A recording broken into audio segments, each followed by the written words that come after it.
It's a clash of titans at the prestigious Tata Steel tournament. We have Boris Gelfand with the white pieces, taking on the creative genius Levon Aronian.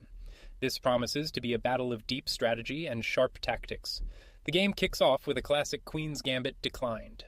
White stakes a claim in the center, and black responds symmetrically, developing pieces logically and building a solid, traditional pawn structure.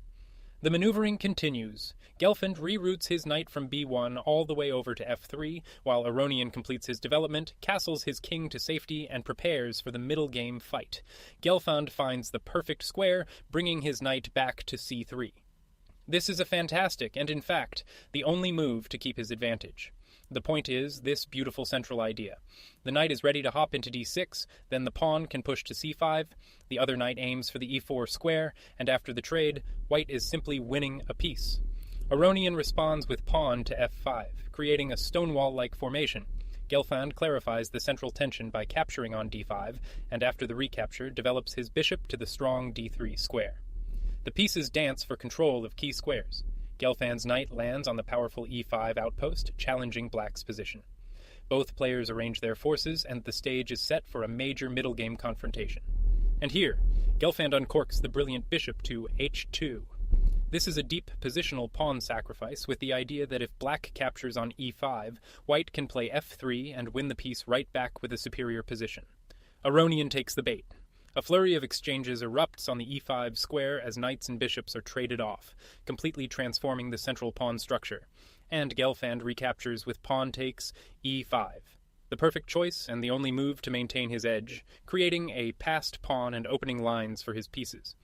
And the idea is to follow up like this. After queen to e7, white pushes the pawn to f4, black develops the bishop to e6, and after king to h2, white is set to win a piece. Now the fight shifts to the queen side. Aronian expands with his A and B pawns, while Gelfand's knight leaps into the powerful c5 outpost, putting serious pressure on black's position. White has a clear advantage, but his next move, rook to c1, is an inaccuracy that lets it all slip away. He had a much stronger path forward.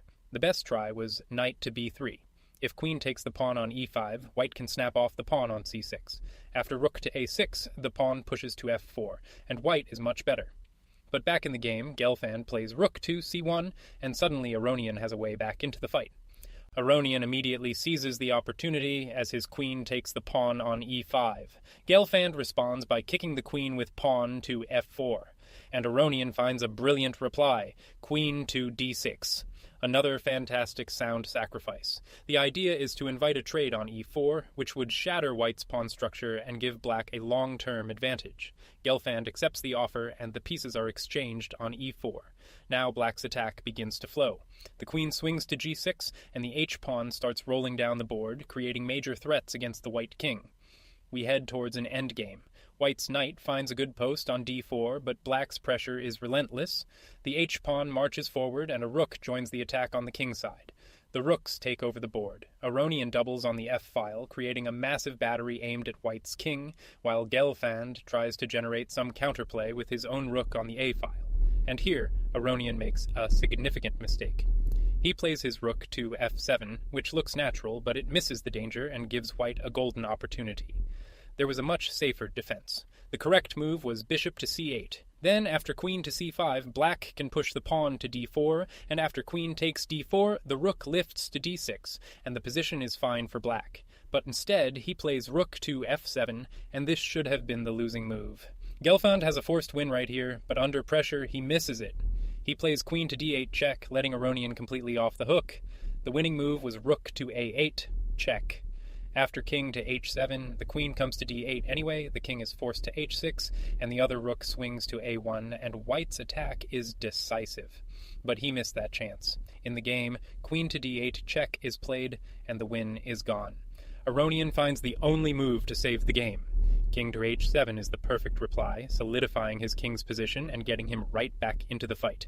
But Gelfand slips again with rook to g1. This is another inaccuracy, and now the advantage swings firmly to black, who can start pushing his d-pawn to create winning chances. What a roller coaster. Now it's Aronian's turn to miss a huge opportunity. He plays queen to h6, a mistake that gives the win right back to white. The correct move was pawn to d4. After pawn to g4, black can take on e3. Then pawn to g5, and the rook lifts to e6, simply winning a pawn. But he didn't see it. Instead, queen to h6 is on the board, and Gelfand is back in the driver's seat. But the mistakes keep coming. Gelfand plays rook to a7, another inaccuracy. He fails to play the much stronger knight to d4, and the position returns to roughly equal. The tension is sky high as both players maneuver their heavy pieces, probing for an opening. Black pushes the g-pawn, creating a new front and adding more complexity to the position. The delicate dance continues. The kings try to find safety while rooks take aim down the critical f-file, with both sides preparing for what could be the final battle. Gelfand plays queen to c5, an inaccuracy that gives black a clear path to an advantage. Aronian can now force a queen trade that leads to a much better endgame for him. Incredibly, Aronian misses it. He plays queen to h6, avoiding the favorable queen trade and letting Gelfand off the hook once again in this dramatic game. The winning idea was queen takes queen on c5, after pawn recaptures, black takes the pawn on f4, then rooks are exchanged and black is simply winning a rook in the resulting endgame. But he let the chance slip. He plays queen to h6 and the game goes on. Now the position explodes. Gelfand pushes his f-pawn, tearing open lines. Pawns are traded, the board is on fire, and black's pawn crashes through all the way to g2, right next to the white king. And here Gelfand makes a critical error in judgment. He plays king takes pawn on g2, walking his own monarch directly into the line of fire. There was a much safer option. He should have played knight takes pawn on g2. After rook takes f6, the rooks come off, the queen recaptures, and white can grab the bishop on d7, winning a piece. But that's not what happened. He plays king takes pawn on g2, and now black's attack is overwhelming. Aronian takes immediate advantage. Queen takes the pawn on f6, and the final decisive assault on the exposed white king begins. Gelfand's king continues its perilous journey up the board with king to g3, but this just walks into even more danger. Black's advantage is now crushing, and another piece joins the attack. The rook swings over to h7, and the net begins to close around the white king. And that is the final, game-losing blunder. Gelfand plays pawn to g5, trying to create a shield for his king, but this move is the last mistake. It opens the floodgates for a crushing, forced sequence. The only chance was king to f2. After rook to h2 check, the king steps back to g1. Then, the rook moves to h4, and the other rook defends from f2, and white is still fighting. But in the game, pawn to g5 is played, and it's all over. Aronian delivers the punishment. Queen takes pawn on g5 with check. This is the precise and crushing blow that begins the final winning combination. The king moves to f2, but this only hastens the end as the king continues to step right into a mating net. And Aronian unleashes a brilliant sacrifice. Rook takes the knight on f4 with check. A stunning move that completely shatters white's defense and forces the win. And here's the point. The king is forced to e1. The other rook takes the rook on f1 with check. The king runs to d2, but rook to h2 check wins the rook back, and so much more. Gelfand has no choice. Pawn takes rook on f4 is the only legal move, but the position is completely hopeless. The attack is relentless. Rook to h2 check. Black's pieces coordinate perfectly to hunt the terrified white king. The king's desperate march continues as it's forced out to e3.